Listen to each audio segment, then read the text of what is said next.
Transaction பார்க்க போகிற topic. டிரான்சாக்ஷன்னா என்ன அப்படின்னா, அக்கௌண்டிங்கில் ட்ரான்ஸ்ஃபர் மணி ஆர் மணி ஒருத்தர் இருக்கிற கூட்ஸு சர்வீஸ் ஐடியாஸ் இது எல்லாமே வந்து டிரான்சாக்ஷனில் இன்க்ளூட் ஆனது. ஒரு பர்சன்கிட்டேருந்து இன்னொரு பர்சனுக்கு, one person to another transfer ஆகுறது. டிரான்சாக்ஷனை வந்து 3 டைப்ஸாக கிளாஸிஃபை பண்ணுறாங்க. ஒன்று வந்து cash transaction, bank transaction, credit transaction.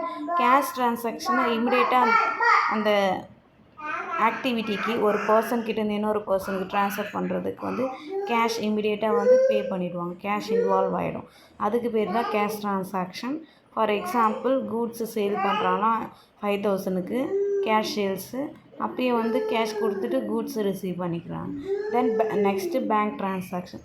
Bank டிரான்சாக்ஷன்னா அங்கே அந்த ஆக்டிவிட்டீஸ் ஒரு பர்சன்கிட்டேருந்து இன்னொரு பர்சனுக்கு ட்ரான்ஸ்ஃபர் பண்ணுறப்போ பேங்க் இன்வால்வ் ஆகிருக்கும். அதுதான் bank transaction. Example, cash deposited to the bank.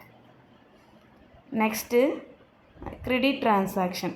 Credit டிரான்சாக்ஷன்றது வந்து not made for cash through bank, இமிடியேட்டாக நடக்காது.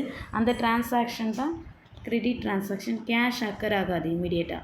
For example, purchase goods on credit ₹3000. Goods வாங்குகிறாங்களாம் கிரெடிட்டுக்கு 3000க்கு. இதான் கிரெடிட் டிரான்சாக்ஷன்.